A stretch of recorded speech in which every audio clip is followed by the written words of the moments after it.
రాహుల్ గాంధీని పిలిపిస్తారు, ప్రధానమంత్రిని కలుస్తారు. కానీ ఈనాటి వరకు ఒక్కనాడైనా ప్రధానమంత్రి దగ్గరకు పోయి రాష్ట్రపతి దగ్గర బిల్లు ఉంది, ఆ బిల్లు పాస్ చేయండి అని ఒక్కనాడని అడిగినరా? ఒక్కనాడన్నా? అంటే మీకు ఈ బీసీల పట్ల ఎంత చిత్తశుద్ధి ప్రభుత్వానికి అనేది తెలిసిపోతుంది. కేవలం లిప్ సింపతి తప్ప ఏం లేదు. నల్గొండ జిల్లాలో మూత్రం దాయించి అఘాయిత్యం చేసినా కేసు పెట్టరు. నిజామాబాద్ జిల్లాలో ఆత్మహత్య చేసుకున్న విచారణ చేయరు. చివరకు హైదరాబాద్లో ఒంటి మీద నిప్పు అంటించుకొని తెలంగాణ ఉద్యమంలో శ్రీకాంత్ చారి ఎట్లా చనిపోయిండో ఆ విధంగా చనిపోతే కూడా కనీసం ఆ కుటుంబాన్ని పరామర్శించలేదు, భరోసా ఇవ్వలేదు.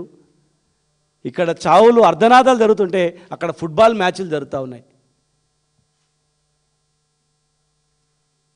23% 17% తగ్గించారు. ఒక మండలాల్లో లేరు, ఒక ఊర్లలో పెద్ద పెద్ద ఊర్లలో 90% జనాభా బీసీలు ఉన్నటువంటి జనాభా ఉన్నటువంటి దానిలో ఒక వార్డు మెంబర్ కూడా లేరు.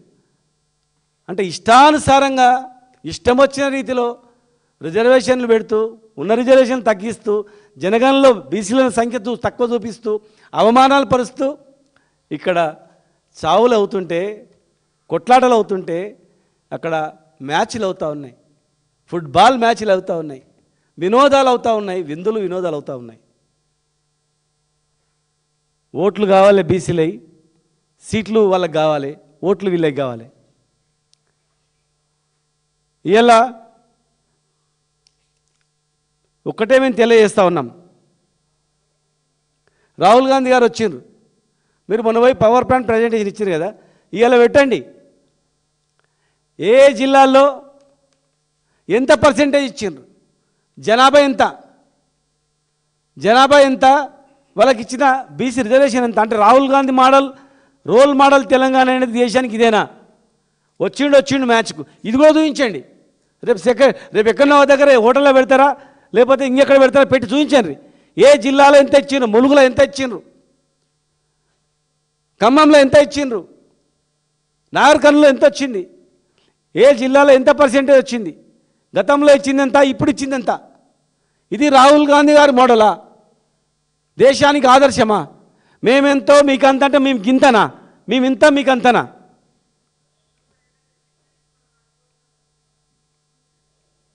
కళ్ళ ముందర ఇన్ని అఘాయిత్యాలు జరుగుతున్నా కూడా పట్టించుకోకుండా ఎలక్షన్ పెట్టినందుకే ఈరోజు ప్రజలు బీసీలు అందరూ కూడా ఆగ్రహంతో ఈ రిజల్ట్ వచ్చింది. రేపు సెకండ్ విడత కూడా దయచేసి మిత్రులారా, రెండో విడతలో మీరు మీ పౌరుషాన్ని చూపించండి, మూడో విడతలో కూడా మీ పౌరుషాన్ని చూపించండి. ఎలక్షన్లు అప్పుడు మీరు కామ్గా ఉంటే భవిష్యత్తులో రావు, చూపించాల్సింది ఎలక్షన్లో. దయచేసి అందరు కూడా బీసీలు కానీ, ఎస్సీ ఎస్టీలు కానీ, ఓసీలు కానీ, బీసీలకు రిజర్వేషన్ కావాలి, మద్దతు ఇస్తానని ప్రతి ఒక్కరు కూడా ఇలా తక్కువ రిజర్వేషన్ ఇచ్చిన పార్టీని, కాంగ్రెస్ పార్టీకి బుద్ధి చెప్పేటువంటి అవకాశం ఇప్పుడు వచ్చింది. దీన్ని ఉపయోగించుకోవాలి. ఇలా రవిచంద్ర గారు బిల్లు ప్రవేశపెట్టింది, ప్రైవేట్ బిల్లు ఇంట్రొడ్యూస్ చేస్తారు. మీరు దాన్ని ప్రవేశపెట్టి మద్దతు తెలపండి. ఒకవేళ ప్రెసిడెంట్ ఆఫ్ ఇండియా దగ్గర ఉన్నది బిల్లును వాపసు వస్తుంది, గవర్నర్ దగ్గర ఉన్న బిల్లు వాపసు వస్తుంది, ఆర్డినెన్స్ అక్కడనే అవుతుంది. ఇలా బీజేపీ కాంగ్రెస్ రెండు పార్టీలు కూడా బీసీలను మోసం చేస్తున్నాయి, బీసీలను అణచివేస్తూ ఉన్నాయి, రాజకీయంగా బొందబెట్టాలని ప్రయత్నం చేస్తూ ఉన్నాయి.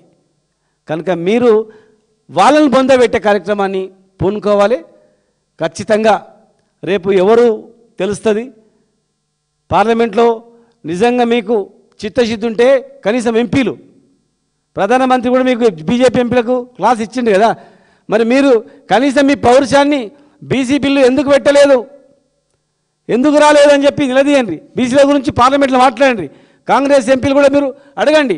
మీరు బిల్లు ఇంట్రడ్యూస్ చేయకపోతే మా రవిచంద్ర గారు ఇంట్రడ్యూస్ చేసినటువంటి బిల్లును వెంటనే ప్రవేశపెట్టి మద్దతు తెలపండి. ఉట్టిగా మాట్లాడి ఇస్తామంటే ఎవడు నమ్మడియాలా? ఖచ్చితంగా రేపు భవిష్యత్తులో ఈ రెండు పార్టీలని బొందబెట్టడం ఖాయం. రెండో విడత మూడో విడత కూడా ప్రజలారా, అన్ని పార్టీలో ఉన్నటువంటి బీసీలారా, ఎస్సీ ఎస్టీలారా, మరి ఈ బిల్లుకు మద్దతు పలకాల ఇవ్వాలని చెప్పి కోరుకున్నటువంటి ఓసీలారా, మీరందరూ కూడా ఖచ్చితంగా ఈ పార్టీని బొందబెడితేనే ఈ రాష్ట్రం బాగుపడుతుంది. లేకపోతే మళ్ళీ ఎంపీటీ సెలక్షన్ పెడతారు, జెడ్పీటీ సెలక్షన్ పెడతారు, మళ్ళీ మోసాల మీద మోసం చేస్తారు. 2, 3 అయిపోయిన తర్వాత మొత్తం తెలంగాణలో అల్లకల్లోలం అయిపోతుంది. ఇప్పటికే కరెంటు పోయింది, అన్నీ పోయినాయి. రేపు ఈ 3 ఎలక్షన్స్ అయిపోతే ఇక మాకేం లేదని చెప్పి ఇష్టానుసారంగా వ్యవహరిస్తారు. కనుక ఈ అవకాశాన్ని ఉపయోగించుకోవాలని చెప్పని ఖచ్చితంగా ఢిల్లీ వేదికగా మా ఎంపీలందరూ కూడా సిద్ధంగా ఉన్నారు. ఒకవేళ కలిసి రాకపోతే మా కార్యాచరణ కూడా మా నాయకునితో మాట్లాడి మేము ప్రకటిస్తామని చెప్పని మీ ద్వారా తెలియజేస్తాను.